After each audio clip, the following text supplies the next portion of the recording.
Hello, viewers, hello, listeners, hello, everyone. Once again, I welcome you to this channel, MacD Literature Makes Simple, where we have been embarking on a journey of trying to make literature simpler than it seems, trying to look at the nitty-gritties of literature and trying to find ways or possible ways of making it interesting to us. It's not as difficult as it appears to be or as some people make it seem. We have been on a series of looking at how literature developed to be what it is among the English today, capped or titled Survey of English Literature.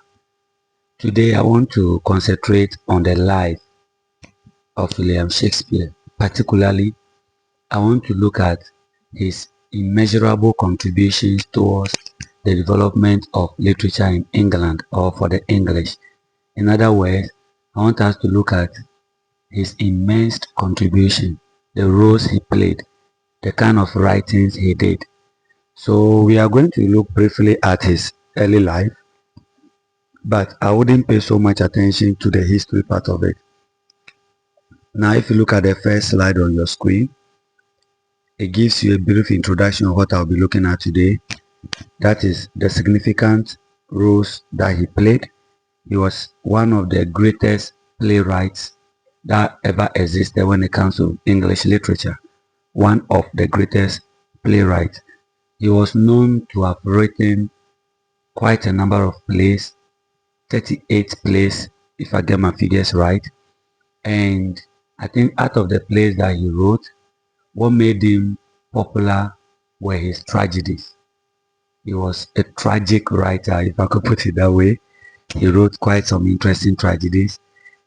So let's delve into it. So his early life and family.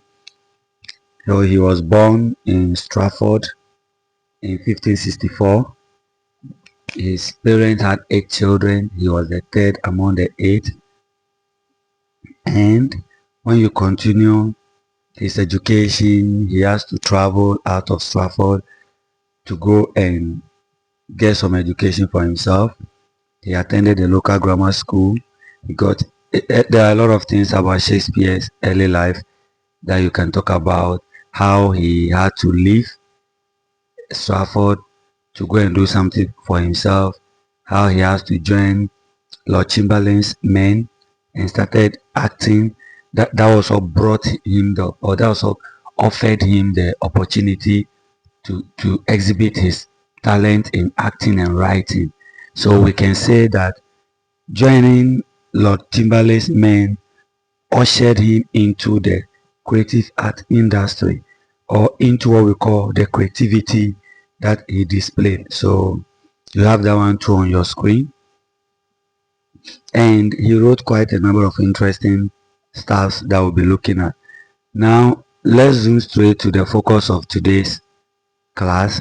So we are going to look at Shakespeare's plays, then we look at some of the divisions or categorizations that we can put his plays into. Then we look at the details of some of them. Then there's conclusion there, but I'll be looking briefly at some other stuff that he wrote about. So Shakespeare's plays.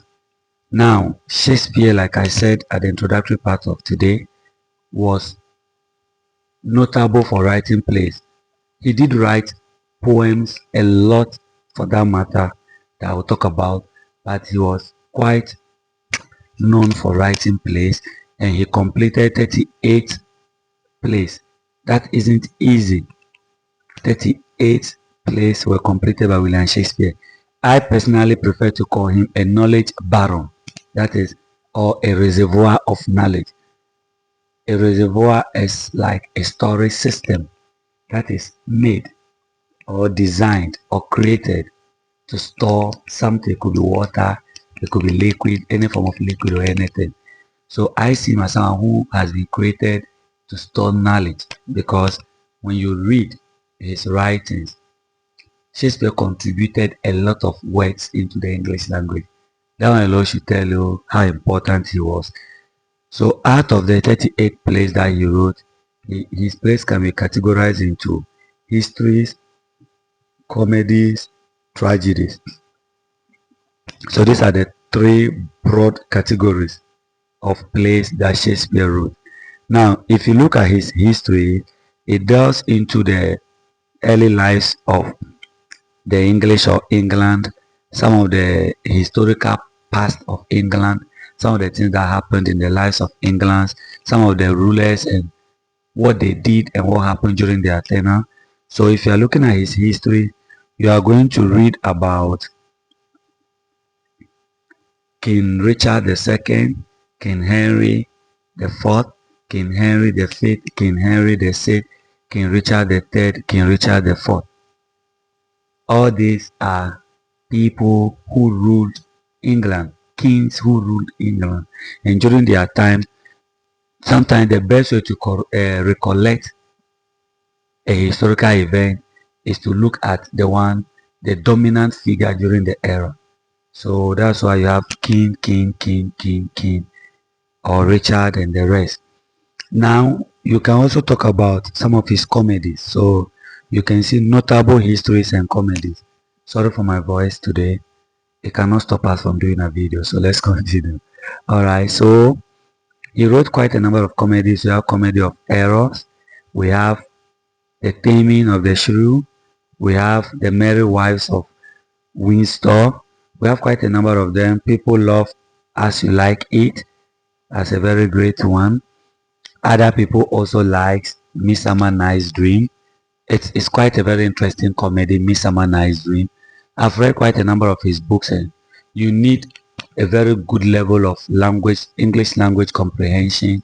You need a very high or advanced level of English language proficiency to be able to comprehend his writings due to the language. You know, I mentioned before that English language is developing, is growing, is changing. Therefore, Shakespeare used the old English and it's sometimes quite difficult to comprehend. But if you are able to go beyond the difficulty of the language, you really enjoy his writings. It's either you laugh, you think deep, or you cry. Anyone that you want to do, depending on which one you are reading. So Miss Amana is doing like that. It's like a play, not like it's a play that mimics. Funny enough, it's a play that took place in 4 days in a night. So the entire play was like a dream, and it's a laugh play where a lady decided whom she wants to marry, and the father, who was also looking at the lady as his jewel, his source of wealth, also is choosing another person. So the lady is torn between following her heart love or going for the father's choice. And the lady tried to defend it. Now it's quite intriguing because this lady was able to display certain level of heroism that girls of her time were not allowed to. Then another part of Miss Amana is when we have a king who was preparing, a warrior king who won the heart of his wife to be in battle and was also preparing to get married. Then the earlier lady had to run away. Helena had to run away with, I think it's Helen Rodda had to run away with his husband to be, the one she has chosen. And when they got to the forest, then there's another twist altogether of another love story between fairies. So it's quite an interesting story, Midsummer Night's Dream. Then we can also talk about some of his tragedies. Shakespeare wrote interesting tragedies, and I think his masterpiece were in tragedies like I mentioned. You can talk about Hamlet, as you can see on your screen. You can talk about Macbeth. You can talk about Othello. And Othello is very interesting tragedy. It is a tragic story interpieced with love, interpieced with animalistic part of someone who is whose expertise is in war, is in killing people, and how almost everybody died at the end of the day. That was a tragic end to everyone. and that's what tragedies are all about. We have An- Antony and Cleopatra, a very interesting one that you should also read if you have the time. We have King Lear. Wow. I think a lot of people knows Shakespeare's writing through Romeo and Juliet, which is also a tragedy. But I tell you, there are quite other interesting. Julius Caesar very interesting. Othello very interesting. So his tragedies also established him as the Shakespeare that we know today. And the conclusion is there, but I want to quickly brief you on what we'll be looking at next. In the next episode, we'll be looking at Shakespeare's poetry. I think it's a part that we cannot let go because Shakespeare was able to specialize in writing sonnets. I mentioned it before in one of our lessons, and he was able to write 154 sonnets. That's remarkable, following the same rhyme scheme. That's intelligence at play. That's display of, I don't know that to say, excessive intelligence. That display of unprecedented intelligence. So I'll look at some of this and I'll pay particular attention one of his sonnet. I think it's my favorite sonnet 18, Midsummer Night's Dream. I'll try to take you through it. We'll analyze it together, then we see how it goes. So listen to this. Basically today we just look at Shakespeare's contribution to literature or to the development of English literature, and I look at his drama because he wrote drama predominantly. He was known for writing drama, specifically tragedies. But I also mentioned that his drama can be subcategorized into three. He wrote histories. You read about kings, King Richard. You read about Henry, King Henry. Then he also wrote comedies, As You Like It, being one very popular one. But we have other ones like Midsummer Night's Dream and the rest. Then he also wrote tragedies, and his tragedies were top-notched. His tragedies were real tragedies. The language fits or befits what tragedy should be. The content satisfies the rudiments of tragedies. Everything comes together to give you a tragic masterpiece. And you can talk about Romeo and Juliet being so tragic. You can read about uh, Othello being tragic, Macbeth, a lot of them. So, and I also promise you that next time I'll look at his poetry, and I'll just briefly talk about some of the poems he wrote. Then I'll concentrate on sonnet 18. That is Midsummer Nights. No, that is sorry, sonnet 18.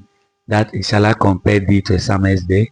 Quite interesting poem. Just 14 lines, but pregnant with a lot of ideas, pregnant with a lot of thoughts, a lot of facts, a lot of intelligence, a lot of advice to a lot of people. So see you in the next class. That will be very soon. Have a nice day and enjoy this one. Bye bye.